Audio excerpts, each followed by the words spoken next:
សួស្តីអ្នកទាំងអស់គ្នាថ្ងៃនេះផងដែរខ្ញុំនឹងទៅកម្មមកប្រាប់អ្នកទាំងអស់គ្នាពីរបៀប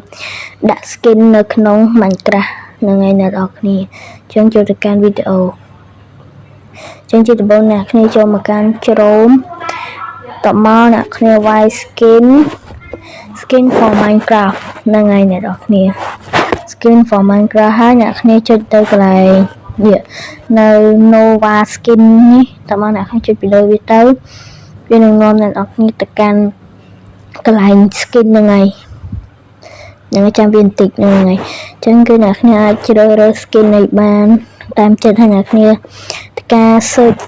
នៅលើនេះក៏បានដែរហើយឧទាហរណ៍ថាអ្នកនរគ្នាចង់បាន skin របស់មេតានីឧទាហរណ៍ថាខ្ញុំចង់បាន skin របស់មេតានីអញ្ចឹងខ្ញុំស្ដាប់វាយមកនេះមេតាអានី MC ហ្នឹងហើយអ្នកនរគ្នាតមកចាំបន្តិចអ្នកគ្នាទៅការ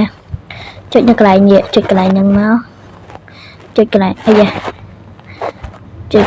កន្លែងហ្នឹងជប់ចាំបន្តិចកើតស្អីហ្នឹងហ្នឹងហើយឥឡូវចូលមកដល់ហើយចឹងអ្នកបន្ទាប់ពីអ្នកគ្នាចុចហើយយូរនឹងចូលមកដល់ហើយគឺវាបែបហ្នឹងអ្នកគ្នាទៅការចុចកន្លែង texture នេះមក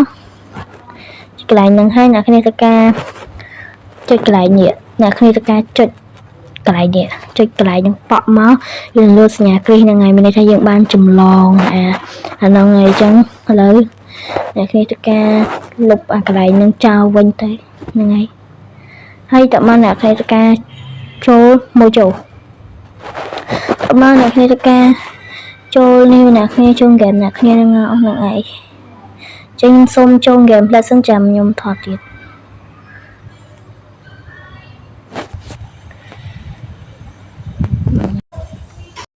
ចឹងឥឡូវខ្ញុំបានចូលមកដល់ក្នុងហ្គេមហើយចឹងអ្នកគ្នាទៅការ multiplayer នេះហើយ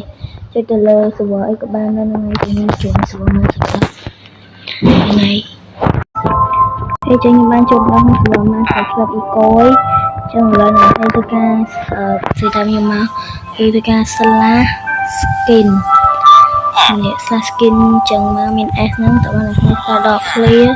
តែអ្នកគ្នាទៅការ copy អា link share link ដែលខ្ញុំបានប្រាប់អ្នកគ្នាមិញហើយចុច enter អញមិនបានអូ sorry សម័យ slash skin skin ហើយអ្នកគ្នាការដក clear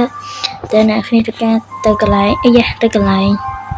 នេះយើងមិញហ្នឹងមកហ្នឹងឯងអាដែរហ្នឹងការនេះគឺបានហើយអ្នកគ្នាលោតពណ៌ខៀវនេះបានចាឥឡូវយើងទៅការចេញពី server ហើយចូល server វិញ